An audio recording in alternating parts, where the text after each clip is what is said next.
Hello, everybody. Welcome back for another video. I hope you're all doing well. Hope everyone out there is doing absolutely fantastic and that you're all having a wonderful day. I'm laughing because right before this, I did something and said something that I shouldn't have. And don't forget to leave a like on the video. It's a free and easy way to support the channel. Don't forget to leave a like. It always helps out a lot. Very big thank you to everyone who has supported the channel over the course of the last 10 years. And without any further ado, let us jump right into it. Welcome back to Altcoin season 3.0.7 or something like that.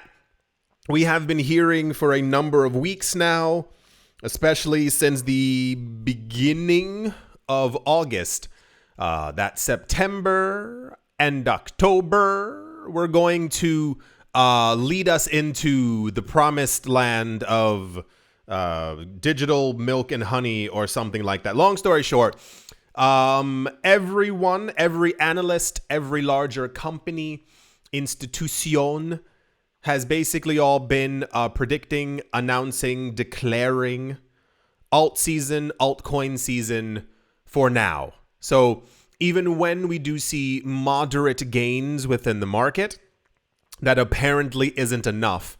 And a lot of companies are openly declaring that it's basically time for prices to do a good 5 to 10x from where they currently are. In very, not slightly, in very popular news, it says altcoins have seen significant recent growth, while crypto market conditions suggest there could soon be a shift towards cryptocurrencies outside of Bitcoin. Normally, alt season tends to properly take shape when Bitcoin's dominance begins to lower within the market. So not Bitcoin's price, but its percentage of the entirety of the market. We usually see Bitcoin's dominance percentage-wise of the full share of the market rest around 25, 30, 35, 40% during alt season. And when it's above 60 or 70 or 80%, it usually means altcoin prices are lower. This is according to Coinbase and just general logic of what we've seen. The Coinbase analyst joined a growing chorus of traders and market observers, tipping for an imminent altcoin season. This has really been like a huge portion of the news as of late. We've been hearing from every single analyst talking about that prices are about, like really, it's been nonstop. The firm defines altcoin season as when at least 75% of the top 50 altcoins by market cap outperform Bitcoin over the preceding 90 days. That is to say, Bitcoin's dominance falls. Bitcoin goes up by 4%.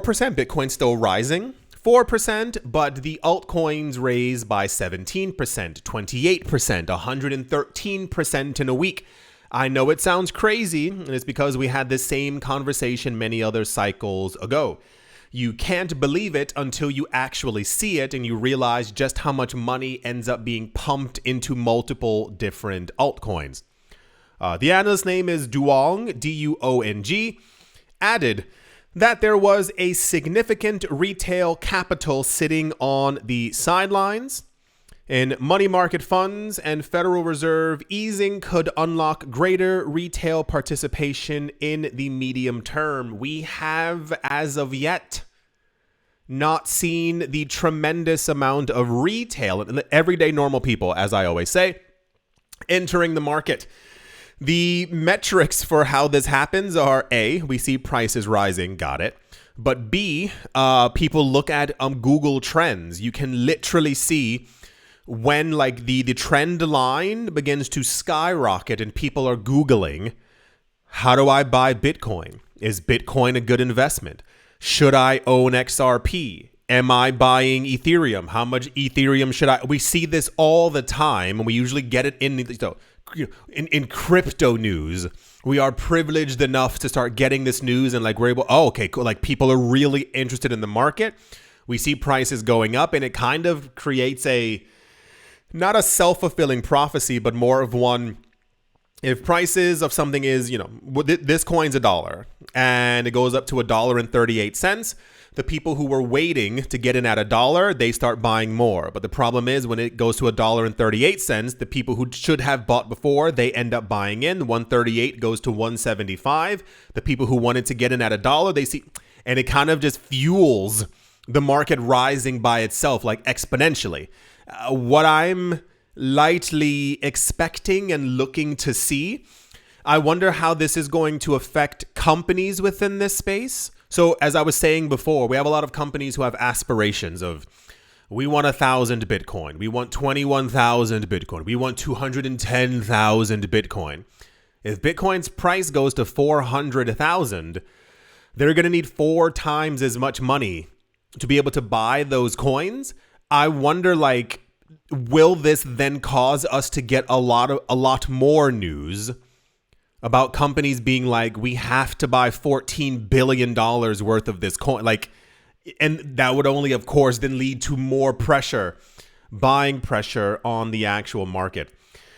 A lower interest rate potentially draws fresh capital into the market and could be a catalyst for high-risk investors and assets such as for altcoins. This is very popular news. Everyone is impatiently waiting to see exactly where the market is going to go. I think the market will be just fine. However, I do think that a lot of people, like, how do I say this? If we knew for a fact that prices were going to double, triple, quadruple, I think it still wouldn't be enough for a lot of people. I think people are waiting for like a real rocket higher in prices. And as I've stated before, there's a lot happening in the world. And I know not everyone wants to hear that, or maybe you haven't been privy to everything that's been going on. There's a lot, like a lot. So I think the market's going to do just fine. I would love nothing more than to see all prices do a 10 to 15x as we've seen before in the past. I think we're going to be in a good money-making position. But I do warn against people expecting a $38 XRP, a $22,000 Ethereum. Keep your expectations as realistic as possible because we are getting a lot of energy right now revolving around the idea of where this market is about to go. Segueing, if not dancing directly into the next topic. The analyst's name is Arthur Hayes. He's become quite popular over the last 2 years. Arthur Hayes was in the market for, he's been here for a while. He's become more popular because A, he's incredibly wealthy. He's known for having positions in different coins, Solana, Ethereum, what have you. And I mean, like, his trades are like $18 million. And then the price goes up. He makes $22 million. And then, of course, his trade worked. So he ends up making it into the news. A lot of his price predictions have also been extremely accurate. He hasn't had many insane predictions, so he's not one of the people being like $38 million Bitcoin, like that kind of thing. But he announces something, we get relatively close, and this has kind of been his additional claim to fame as of late. When you are correct in this market, when you can accurately tell people how to make money, where you expect prices to go. And he's one of the people follow his trades now on Twitter, like quite intently. They look to see where his positions are, how much money he's put inside of it. He made $7 million from this one trade. People, of course, began to follow him. He has joined the bandwagon of basically, if you haven't seen it, and I mean this in the nicest way, if Ethereum doesn't go to $20,000 this cycle, I'm going to be disappointed. The amount of energy being thrown at this coin, seemingly out of nowhere, is completely obscene. We had relatively no news, no institutional interest, no companies, nothing discussing Ethereum. And then out of nowhere, 2 months ago, we had all these companies talking about where Ether is going to go, how high the price is going to go. This company owns 1.15, this is a real number, 1.15 million Ether. This company is raising $17 billion to buy, also a real number. Like it's just like, okay, we get it. You all really love Ethereum. BitMEX co-founder, his name is Arthur Hayes, has expressed optimism about Ethereum's price trajectory. Yes, you could have imagined, right? Predicting that the world's second largest crypto would hit around 20,000 US dollars per coin. That's why I said I'm going to be extremely disappointed if it doesn't happen. There are I think like 10 companies now who've announced ETH something, but there's 3 of them who are like, oh gosh, you guys are special. They're the 3 companies. He's not part of it as far as I understand, but these companies, they want to accumulate all remaining Ether by the end of this year. If all these companies accumulate all that Ether and we don't see this coin's price go to 20,000, I'm going to be like, what the fudge happened? Like, really? In a recent interview, Hayes said that he has bought back some of the ETH that he sold. He said, the chart says it's going higher, so you can't fight the market. And I would assume that's just based off of complete logic of hearing 3 companies announcing that they're going to be accumulating another $60 billion worth of Ether alone. All the other companies who've announced they excuse my French here, but they've said that they're only putting in $1 billion, not the $60 billion that these collective companies have announced, and they're staking all of it. They're trying to buy as much as they can. This is also on top of the news that we've been getting. If you missed it, there have been sprinkles of it, of BlackRock. The inflows to BlackRock's ETFs for Bitcoin were $286 million, an enormous amount of money. The Ethereum ETFs, however, had $1.17 billion. And it's like, okay, we get it. You're all trying to buy as much Ether as possible. So yes, the charts do say it's going higher, because if it goes lower, this is the matrix. Like this, because it just won't make any, because that's not how time, it just doesn't make any. So yeah, here's a little tweet right here. Who knows what's going to happen, but this was, as you might have also imagined, extremely popular news. We are getting, and I say it also this way, it is very nice to see some cohesiveness, some alignment in logic within the space, not just from him, but from everyone. This is a very unprecedented cycle. If you haven't been here before, we normally never, ever see analysts agreeing with each other. There would be an analyst saying 4,000's the top.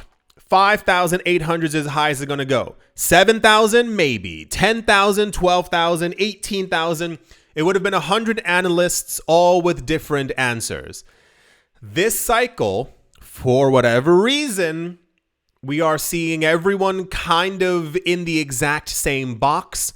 The $250,000 Bitcoin, the 10,000 plus Ether, the $10 XRP, the $5 to $10 Cardano. You get it. So it is nice to see that everyone's charts are kind of showing the same general numbers. I hope that we actually get to these numbers for the simple fact that we should be a lot higher in prices. I know that a lot of manipulation has been happening within this market for the simple fact that these companies, of course, would love to accumulate a coin at 1,000 as opposed to 20,000, at 4,000 as opposed to 50,000. So this is where I like what's happening, and I just want to see it actually come to fruition for the entirety of this market. Yes, very, very popular news. Let's see what ends up happening. I expect good things from the market because, it's time. I do sincerely hope that you have all enjoyed. What is everyone buying right now? What coins are everyone scooping up? What coins have you been scooping up for a while now? I've been trying to figure out what coins, because I don't like, personally, I don't care for short-term things. So I've been looking at what coins seem undervalued and what I can buy and basically accumulate for the long term and basically hold on to. Because with all the news that we've been getting, it's abundantly clear to me that this market's going to probably do very well over the course of the next decade and then some. I do hope that you've all enjoyed.